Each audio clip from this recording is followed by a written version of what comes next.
one of the things she's laid out, I think, is this, Dr. McRae, is that she said, reparations is about more than getting a check. She also talked about, and I would love to hear your comment on this, reparations is also dealing with the denial of Africans in America to be able to vote and having their votes suppressed. Somehow you've got to be made whole because of these years of oppression and suppression of your vote. Yeah, I've never really considered it in that light. So I would love to hear that from you. And I know that there's an overlay that's there that runs with, what's happening to Mahmoud Khalil and his fight for being right, as well as what's going on with Abrego Garcia and his not being found guilty of anything, nothing but some wild allegations of him being part of MS-13, and now they've sent him off to El Salvador without any due process.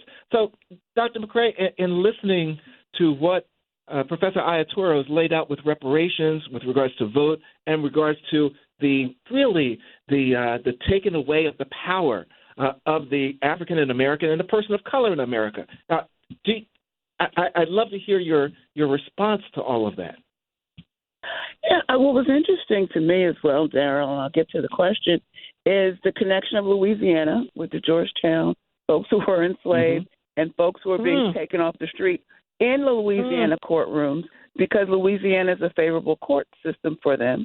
So that's where they've been taken. Like you said earlier, there's no connection between it of anybody in Louisiana, but they take them and they put them in a detention center in Louisiana, number one. The second part, which I also find very interesting, is it seems to me with Mr. Garcia and the 200+ folks who were taken, 90% of which I understand are not criminals, it's a reincarnation of the slave trade.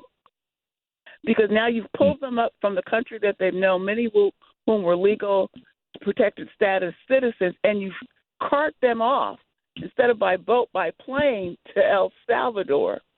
And you incarcerate them for 23 and a half hours a day, torture them, they don't eat, all of this other kind of stuff, inhumane conditions. And Karen, Dr. McRae, you're making such a good point right here, because one thing people are missing is the reason why the El Salvadorian president loves this deal is not only is the U.S. giving them money, but they work these men. That's why they don't want the women. They work these men for free. This is modern-day slavery. People need to understand that it's a violation of the 13th Amendment, which nobody has raised, and it's a violation of the 8th Amendment, which goes to the issue of cruel and unusual punishment. I mean, these are what we're looking at. It when they talk about deporting, like he did again today, he just said it again. In case anybody's been watching their social media, he just posted again that he wants to send U.S. citizens to El Salvador who have, quote, engaged in violent crimes.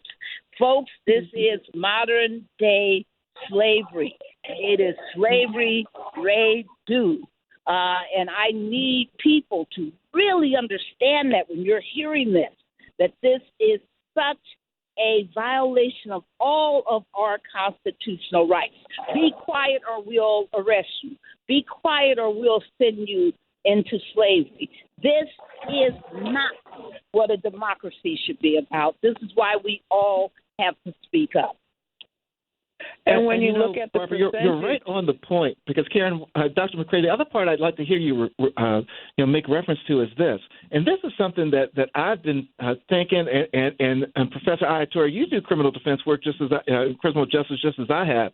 Where I see this going, you're starting with El Salvador, but there's nothing to stop it from going to any other country in the world where they decide to send people. So, Dr. McRae, I would love to hear your response to all that you're hearing. Yes, I agree with everything everyone has said. But the other thing is, like, if you look at the number of people and the ethnicity of the number of people that are incarcerated, we're next.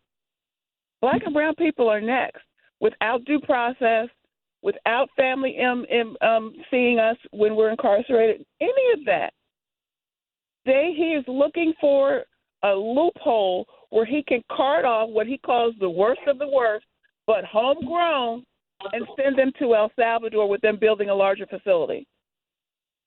We have to wake up and understand what is occurring. These cases now are test cases for the continued whitening of America. And Professor Aiyetoro, it's this, when you were talking about reparations taking many forms, right? How, if you're sending people, and let's get to the point where they're sending, people without due process, meaning that, they think that someone has done something wrong, okay? They're wrong, right, that they haven't done anything wrong. They don't give them a hearing. They send them off to some, third world or near third world mega prison where they're injured. How does reparations play into all of that? How does all of that help me out, Professor? Well, I think reparations starts before that. This is a continuation of the crime. This is a legacy of slavery, if you will. It's broader than that, but it's a legacy of slavery, if you will, that they are continuing. So what they're doing, the Trump administration, in the sense of targeting, when they are targeting Africans and people of African descent, which I dare say they're doing when they're talking about defunding Medicaid. Specific percentage of people are white, of course, who are on Medicaid, but a large percentage are black. When they're defunding all these programs, the whole issue around USAID, significant defunding.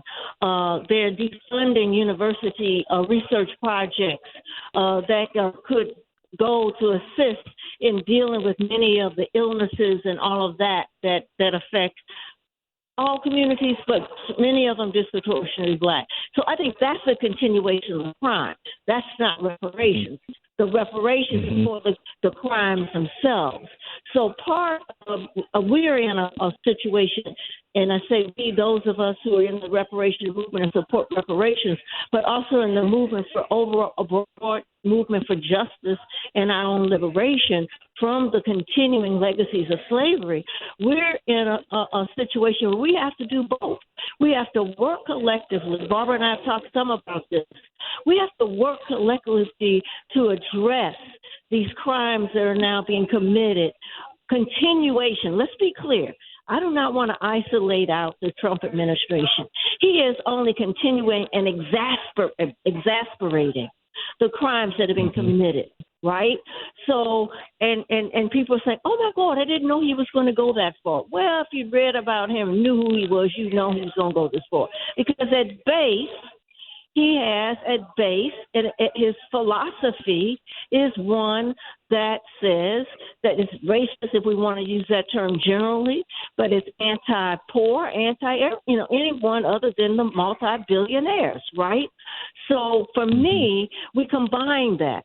To me, we join and continue. Many of us are already part of the resistance movement.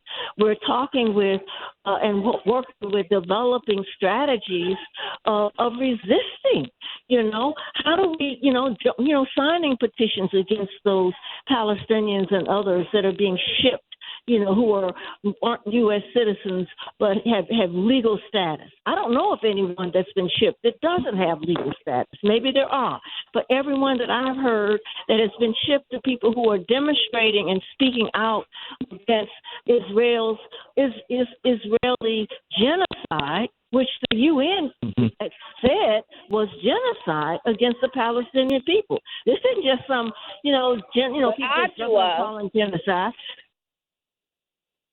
Yes, but Adjoa, please note what I was trying to say before I got cut off earlier in the show is that a lot of the people, out of that 1,179 people they have so far canceled their visas, 80% of them never protested regarding Palestine. 80%.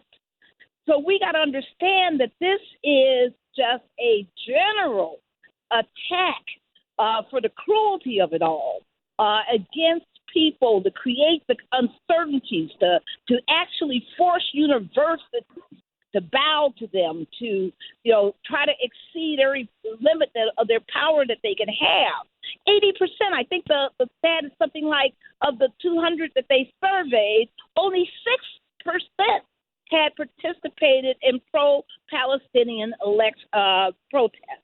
So this just shows you, it's something like, it was 4%, I believe, had engaged in, had like a car, a ticket or a fine. A legal infraction. Right, a legal infraction, right. It was very little people. And I just want everyone to understand how really unlawful this administration is acting, that they are just saying we are the law, whatever we think is the law, whoever we want to be here is going to be here, whoever we want out is out, and we want to attack U.S. citizens also.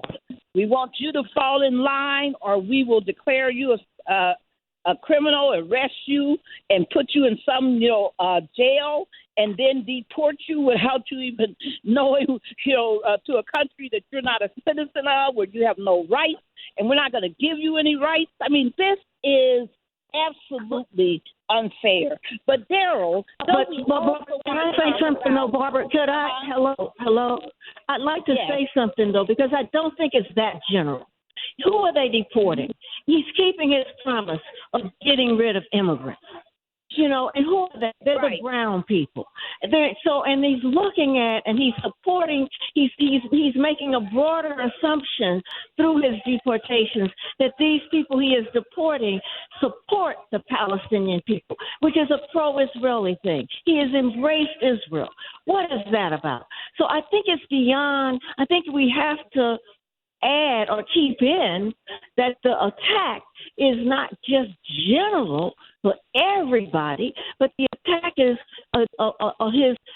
the administration's view and theme that we, those of color, are not valuable parts of this society, whether we're immigrants or whether we are just poor or regular people of color. Why would he defund Medicaid? Why would he, deal with the education system? And you know why. You know why. But he's not. I do know why. But what I'm saying is. Yeah. But I want people listening to know why. Folks, what we've been trying to teach you, and what we will go deeper into in future shows, is that a lot of this is what we call, you would call it white supremacy. It is indeed that. But it's also more. It's not just fascism. It's not just, all this, reactionary right-wing stuff. It's also very much a belief in eugenics and dysgenics. And they believe that certain people are less intelligent than other people and that they don't have the right. They think that if you're poor, that's evidence that you are unintelligent. That's what they believe. And you notice whenever the president talks about his taxes or something where he's, quote, getting over, he always says, it shows I'm smart. I'm smart. They believe this stuff. You got to understand, people, that we are talking about an era where they believe that 40% of all whites are inferior genetically, intellectually. So we got a whole learning to do about what's going on, how pervasive this is, how ugly it is, how they do want people to die. They're not trying to save lives. They're trying to wipe out and genocide against anybody who they think is inferior. We got a lot of learning to talk about. But I just really, really want our audience, and they're saying, Barbara Arnwine, what in the world are you talking about? What I want you to do, everybody who is listening, and I want you to spread the word to everybody else. I want you to go to YouTube and look up Reverend Otis Moss, Reverend Otis Moss III, and see his video, 5 minutes, because he knows folks don't have a lot of attention, 5 minutes, called Puppet Masters Controlling the Puppet. You're going to find out everything about the Dark Enlightenment. You're going to find everything about Elon Musk, everything about Peter Thiel, everything about J.D. Vance, everything about Steve Bannon. And this is and Curtis Yarvin, who they see as their God and their guru. You got to do it, people, because otherwise we're shooting in the